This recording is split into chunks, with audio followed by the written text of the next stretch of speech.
happening? Mga kapatid, lalo na yung mga nasa kabilang kalsada. Mga kapatid, magandang gabi po uli. Yung mga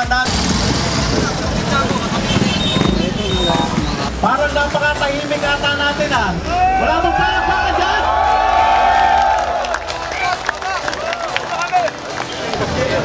Muli po, maraming salamat po sa inyong pagdalo ngayong gabi. Sa ilang minuto po, mag-uumpisa na po ang ating programa. Kaya yung mga gustong kumuha ng tubig, kumuha na kayo ng tubig at medyo maganda-ganda usapan natin ngayong gabi. Ayun guys, sa mga rider dyan, nandito kami ngayon sa panulungan ng EDSA at White Plains. Ito yung People Power Monument na kung saan nagsama-sama nga dito yung mga riders within the Metro Manila at mga karatig lugar para tutulan itong doble plaka na ipinatupad ng Kongreso kamakailan lang. Talagang hindi pumapayag yung mga riders na ipatupad itong doble plaka na ito kasi nga hindi mamaya alamin natin yung side ng namumuno sa federasyon ng mga riders, yung mga taong noon pa man ay hindi na sumasang-ayon sa doble plaka na ito. So tingnan muna natin yung mga salubin ng mga ng bawat riders dito sa sa batas na pinatupad ng Kongreso. Doble plaka, alam nyo, hindi pinag-isipan. Unang-una bakit? Unang sinabi, plaka. Paano mo ba ibabalagay yung plaka sa isang scooter, sa isang touring na motor, kung wala naman talagang paglalagyan? Ilang beses na namin tinesting yan, wala. Sana pinag-isipan mabuti, humingi sila ng information through sa mga nagbomotor para na-implement na maayos. Yun lang naman ang nirereklamo ng mga riders eh. Sana inayos yung batas. Ang pangit para sa lahat eh. Una-una, safety namin. Kawawa naman kami. Baka makakita kayo anytime na mapatupad yan. Nagliliparan mga plaka. Nakadisgrasya pa kami, nakakulong pa kami. So nagdagdag perwisyo plus yung gastos pa ng pagkabit. Yun lang po. Walang consultation except for the Congress. Congress nakinig sa amin, ang Senado hindi. Totally wala. Kaya sana hinihiling namin, ayusin nyo yung batas. Susundin namin kung ano yung pagmaayos. Pero pag yan, naano nyo yung safety namin, tinamaan, safety ng mga nasa kalsada, safety ng lahat, doon makakalaban nyo kami lahat. Dirito kami ngayon dahil isa kami sa mga hindi pumapayag sa pagpapatupad ng batas na dobleng plaka at mas malaki. Yan ay unang-una, yung safety, mako-compromise. Unang-una, pag nilagay mo yung plaka mo sa harapan, asa na yung headlight mo? Sa umaga, oo, okay siya. Pero pagdating sa gabi, paano na yung dadaanan mo? Hindi mo na makikita dahil nakaharang na yung plate na yun.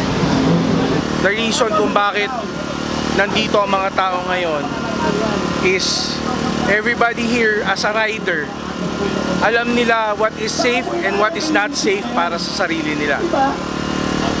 Yung batas as designed, yung pagkakasabi ng 15 meters dapat ang layo para mabasa ang plaka, it basically tells us a projection of the size of the plate na gusto nila sa motorsiklo. And that size, pagka nilagay mo sa harapan, meron talagang safety concern na malaki. Malaking-malaki ang safety concern saan. So when there's a safety concern, there's fear of injury and there's fear of death.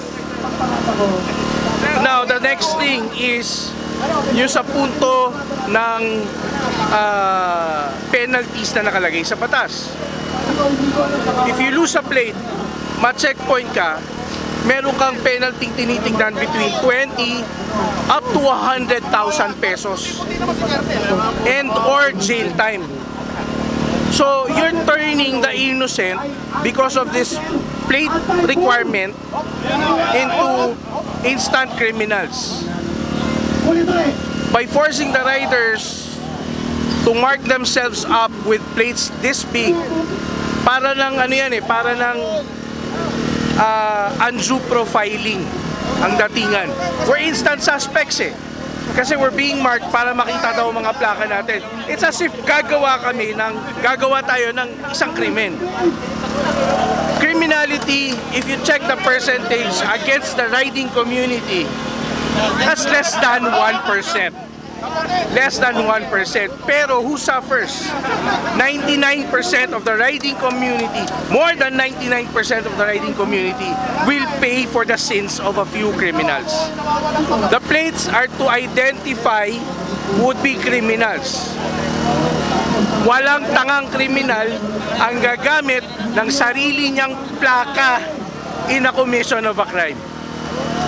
So, what type of law is this when it criminalizes the innocent while the real criminals are laughing at us because we're paying for their sins? This is the reason why these people are here. This is the reason kung bakit galit na galit ang tao.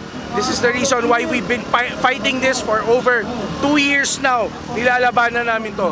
Because how can one person who does not even ride a motorcycle understand the problems it will cause to a motorcycle user?